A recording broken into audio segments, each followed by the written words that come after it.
Hola amigos de la programación. En el video de hoy vamos a dar una introducción a la estimación del tamaño en software. No olviden suscribirse al canal, darle clic en la campanilla de notificaciones y un like si les gusta el video. Bienvenidos. En el video anterior, donde dimos la introducción a lo que es el PSP1, vimos que la planeación y la estimación son aspectos importantes que se deben tener en cuenta al aplicar PSP1. En este video vamos a hablar específicamente de lo que es la estimación.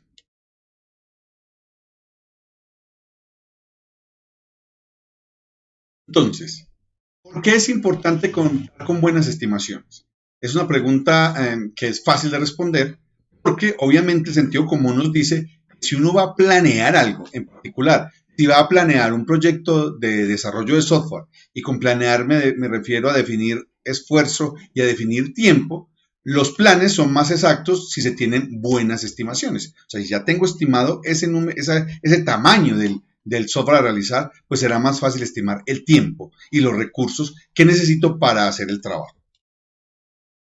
Si yo cuento con datos históricos, que es un requisito de PSP1, haber tenido registro de datos en proyectos anteriores, pues entre más datos históricos tenga, pues va a ser más fácil hacer planes. Miremos que esto va con el sentido común. Si yo ya he hecho planes para desarrollar cualquier actividad, pues obviamente la próxima vez que yo desarrollo una actividad similar, seguramente va a ser más fácil de predecir o de estimar el tiempo que va a tardar una nueva actividad similar. Los proyectos similares realizados anteriormente son los datos históricos que me interesan. Obviamente, cuando yo ya decido utilizar PSP, la idea es registrar datos de cualquier tipo de proyectos. Pero obviamente, si yo estoy trabajando con registro de aplicaciones móviles, o registro de datos para aplicaciones móviles, y después voy a hacer una que solamente es un manejo directo de bases de datos o es una aplicación web, seguramente eso me va a dar alguna posibilidad de estimación, pero no va a ser tan exacta si los proyectos no son similares tanto en herramientas como en complejidad, etcétera, etcétera. ¿Qué hago yo con un buen plan? O sea, si ya tengo buenas estimaciones y tengo la posibilidad de hacer un buen plan, ya lo que puedo hacer es un buen plan, me puedo comprometer con lo que realmente se debe cumplir.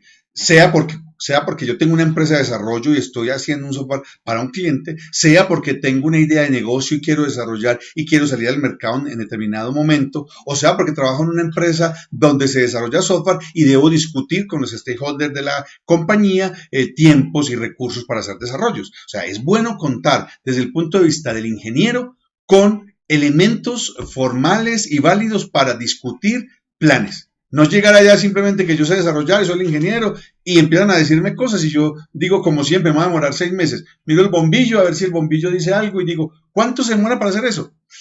6 meses. Otra cosa, 6 meses. No sé por qué siempre la mayoría de veces respondemos 6 meses. Seguro porque eso se demoraba el semestre académico en la universidad, puede ser. Pero la verdad es que todo desarrollo necesita tener estimaciones que pueden ser basadas en la experiencia explícita o implícita, pero debe ser basado en experiencias previas. En este caso, PSP nos dice que la experiencia previa, es decir, los datos históricos, deben estar registrados y eso mejora el asunto de lo que es la planeación. Un buen plan también obviamente me va a permitir construir calendarios de trabajo y distribución de recursos en mi equipo de desarrollo. Calendarios que pueden tomar tiempos de vacaciones, calendarios que pueden tomar imprevistos, calendarios que pueden tomar estar trabajando en otros proyectos, etcétera. Guía, obviamente, un plan guía el desarrollo, porque generalmente los planes se hacen con una serie de etapas y fases que normalmente van guiadas por la metodología de desarrollo que yo estoy utilizando. Y ayuda a que en un plan esas tareas que son críticas, esas tareas que son claves, no se pasen por alto. Lo digo aquí, queda explícito, pero la verdad es que todos sabemos que cuando se va a hacer un proyecto de cualquier tipo, es importante planear. En cualquier actividad de la vida, es importante hacer un plan, porque si bien planear exactamente algo es muy difícil, es mejor contar con un plan que irse simplemente a la deriva. Hay que tener en cuenta con la estimación, que la estimación es un proceso que tiene un alto grado de incertidumbre. O sea, generalmente si tenga datos históricos, pues obviamente hay una posibilidad de error. No es fácil determinar el costo y el tiempo que tendrá un desarrollo de software, eso nunca va a ser fácil. Es la pregunta de siempre, cuando a veces hago algunas consultorías o algunas asesorías para hacer esto, la gente piensa que en 5 minutos le dicen a uno y yo ya puedo decir cuánto cobrar y cuánto me va a demorar. Generalmente cuando se hacen estas asesorías, pues son tardes de trabajo, a veces días, a veces una semana, simplemente para identificar lo que puede ser el costo y el tiempo que se va a desarrollar un software. Generalmente cuando se empieza a desarrollar un producto nuevo o un producto de software, no se tiene mucha información al comienzo del proyecto. Simplemente hay una idea, simplemente hay unos requisitos de negocio posiblemente, pero no hay mucha información que me permita planear en detalle. Pero, y repito, he sido redundante con esto, porque en eso se basa PSP1, es que la estimación puede mejorarse si se hace un análisis de los datos históricos. La habilidad para estimar también se mejora con la experiencia. Obviamente, a medida que yo voy haciendo estimaciones de software, de proyectos de software, y son similares o tienen que ver con ciertas características comunes, pues va a ser más fácil estimar. ¿Cómo estimamos entonces el tamaño del software? Primero, tenemos que decir en qué va el tamaño del software. En el número de líneas de código, puede ser en el número de pantallas, puede ser en el número de tablas o registros en la base de datos, en el número de consultas, cuál es el tamaño del software. Primero hay que definir una medida que nos va a servir para encontrar ese tamaño del software.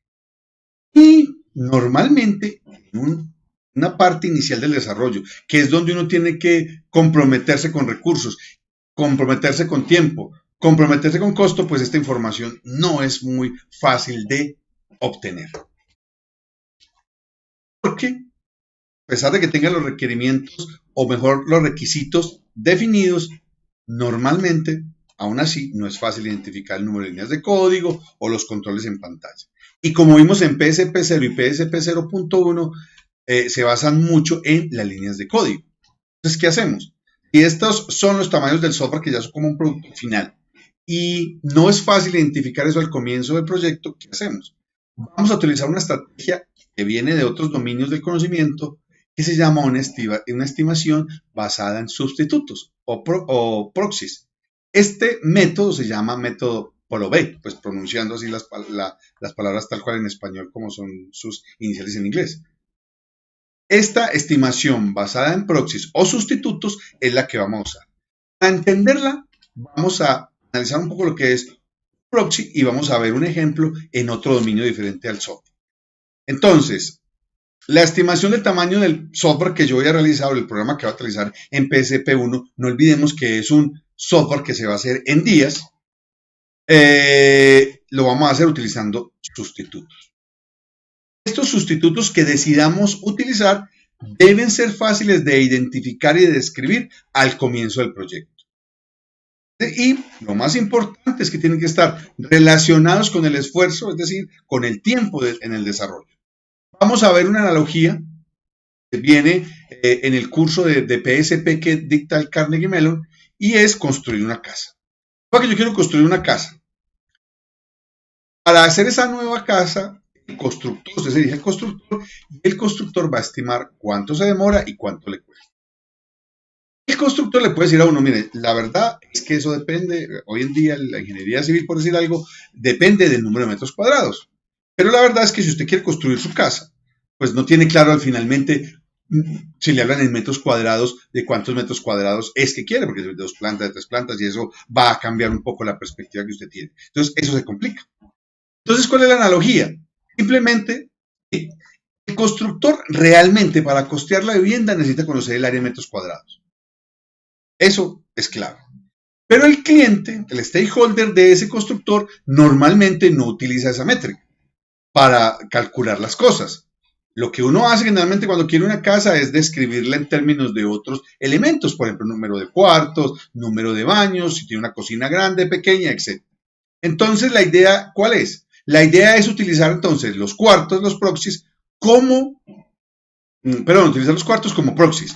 Y los datos históricos que tiene el ingeniero hará posible pasar de esta información, que es un proxy, a metros cuadrados. Entonces, miremos el problema.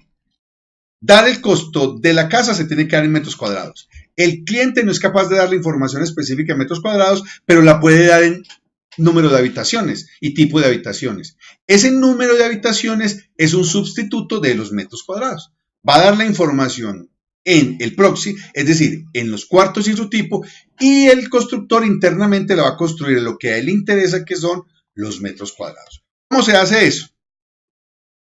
Simplemente yo como cliente especifico mis deseos en el proxy. Estoy diciendo que quiero 4 alcobas, una grande, 2 medianas y una pequeña. Estoy diciendo que quiero 3 baños, uno grande, 2 pequeños, una cocina mediana, un comedor mediano, una sala grande, un cuarto familiar grande y una bodega mediana. Entonces, mire que eso sí es más fácil de decir. Las habitaciones, los baños, la cocina que necesito.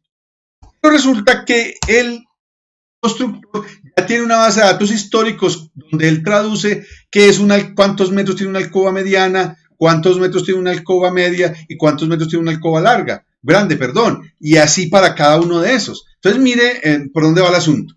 Como se cuenta con estos datos históricos y el cliente le dio esto, pues yo ya puedo más o menos con mi experiencia traducir lo que son los cuartos, es decir, los proxies, los sustitutos, en las medidas que realmente sirven para calcular el costo, que son los metros cuadrados.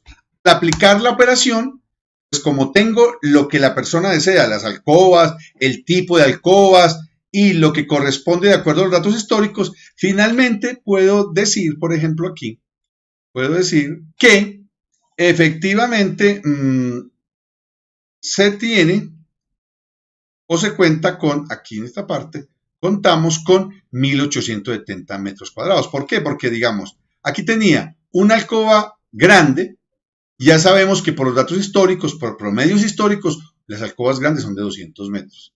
2 alcobas medianas, y ya sabemos que las alcobas medianas, de acuerdo a los datos históricos de este constructor, son 140. Entonces, él está traduciendo estos valores de aquí, que son los valores de los proxies, los está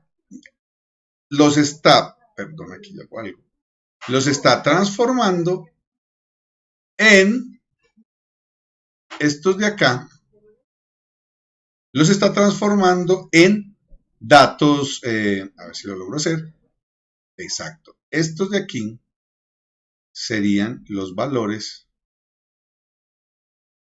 de los proxies, estos son efectivamente los proxies, y aquí ya estoy haciendo la conversión a lo que realmente son los datos que necesita el constructor para poder dar su valor, que son los metros cuadrados. Entonces ya ahí estamos utilizando el concepto de PROVE o método de estimación basado en sustitutos, que va a ser de utilidad en el desarrollo de software.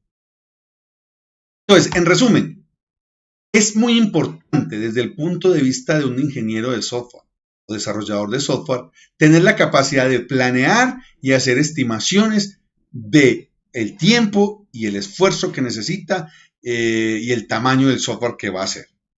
Para eso vamos a robarnos, por decir algo así, un método de otro dominio del conocimiento que se llama PROVE, que es la estimación basado en sustitutos. Hemos visto una analogía muy útil de cómo se usan los sustitutos en la construcción, en un ejemplo de arquitectura que va muy al caso para cuando veamos el ejemplo en líneas de código.